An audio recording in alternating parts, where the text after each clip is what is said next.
fois envie de vous adresser un message à vous, les fans de K-pop, sur des choses qui ne peuvent plus continuer telles qu'elles sont, parce qu'à un moment donné il faut dire ce qui est, et je trouve qu'il y a vraiment des comportements qui manquent d'empathie et des comportements qui font preuve d'un grand manque d'éducation. Le premier point que je voulais aborder avec vous, c'est vous rappeler que vos artistes sont humains. Ils tombent amoureux, ils peuvent se fatiguer, ils peuvent faire des erreurs également, et même se sentir tristes. Alors s'il vous plaît, soutenez vos artistes, qu'importe les circonstances. Lorsqu'une information vous est apportée, avant de la diffuser, vérifiez-la. Il y a eu beaucoup trop de rumeurs infondées, et c'est pas parce que la rumeur est vérifiée comme fausse par la suite qu'elle a pas fait du mal à la personne qui l'a subie. Il y a des personnes qui peuvent être blessées de manière irréversible. Pensez à l'importance et à l'impact que peuvent avoir vos mots, et notamment sur internet. Je vais vous donner un exemple tout con, j'en ai pas du tout parlé à ce moment-là, et c'est la première fois que j'en parle vraiment ouvertement. J'avais fait une vidéo sur BTS il y a quelques mois de ça, et dans la vidéo j'avais choisi de mettre comme traduction pour leur nom, celle que j'avais appris en cours de coréen. C'est juste que l'alphabet coréen, tu peux le romaniser de plusieurs manières, et j'avais reçu tellement de commentaires de gens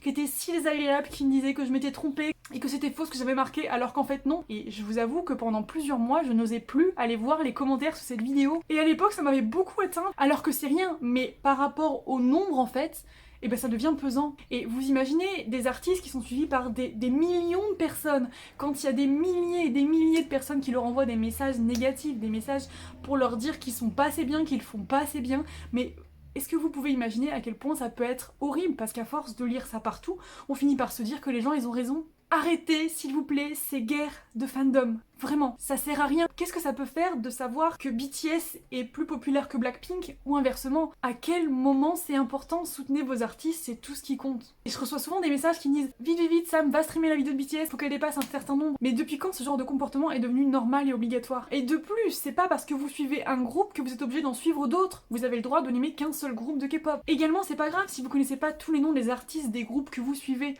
Moi, je les connais pas tous, je suis énormément de groupes, comment vous voulez que je mémorise tous ces noms? Et puis déjà dans la vraie vie, faut savoir que je ne suis pas capable de mémoriser les noms de mes collègues de travail, alors comment est-ce que je pourrais mémoriser les noms d'autant de personnes? Par contre, je mémorise bien les visages, donc je sais qui est qui, mais je pourrais pas vous ressortir les noms de tous les groupes. Vous n'êtes pas obligé de connaître l'actualité de tous les groupes. La K-pop ne doit pas être un travail, vous suivez leurs actualités si vous avez envie de suivre. Et moi personnellement, je ne suis que la musique, il y a que juste 2-3 groupes où je vais aller suivre effectivement ce qu'ils vont faire, parce que vraiment c'est des artistes qui pour moi sont un peu particuliers. Et pour terminer cette vidéo, je voudrais aborder le point des concerts. Je vous avais fait un énorme coup de gueule après le concert de Zero, je sais pas si vous l'avez vu dans ma communauté, c'est vraiment quelque chose qui m'avait vraiment mise très en colère. Au concert de Zero, j'étais dans la fosse, je fais 1m83 les gars, donc je suis quand même très grande. Il y a eu plein de moments pendant le concert où je ne voyais plus les artistes sur scène. Je voyais juste une mare de téléphones, plein de téléphones partout. Est-ce que vous vous imaginez une personne qui fait 1m60?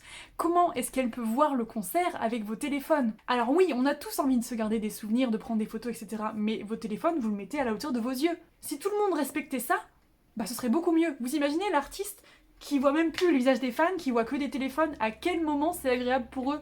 C'est aussi désagréable pour eux que désagréable pour nous. Lorsque vos artistes parlent entre les chansons, s'il vous plaît, laissez-les parler, ne leur coupez pas la parole, c'est insupportable pour nous comme pour eux. Et c'est pas parce que vous allez crier son nom que Oppa va vous remarquer et va tomber amoureux de vous, c'est juste désagréable en fait. Et si vous allez dans un autre pays pour voir un concert, que ce soit les étrangers qui viennent en France ou vous qui allez à l'étranger, n'oubliez pas votre éducation dans votre pays d'origine, s'il vous plaît. Mais rassurez-vous, il y a aussi des trucs vraiment trop cool à faire partie de cette communauté, parce que vous êtes avant tout des passionnés avides de partager, de rencontrer toujours plus de monde, de découvrir toujours plus de choses, et ça, je trouve ça juste génial, et je crois pas qu'il y ait une autre communauté aussi soudée que la nôtre de ce point de vue-là, et en concert, quand je rencontre des fans, c'est toujours tellement génial. Vous êtes si intéressant, vous êtes si passionné et ça c'est vraiment chouette. Donc voilà, continuez de soutenir vos artistes et vraiment je suis très contente de faire partie de ce tout avec vous.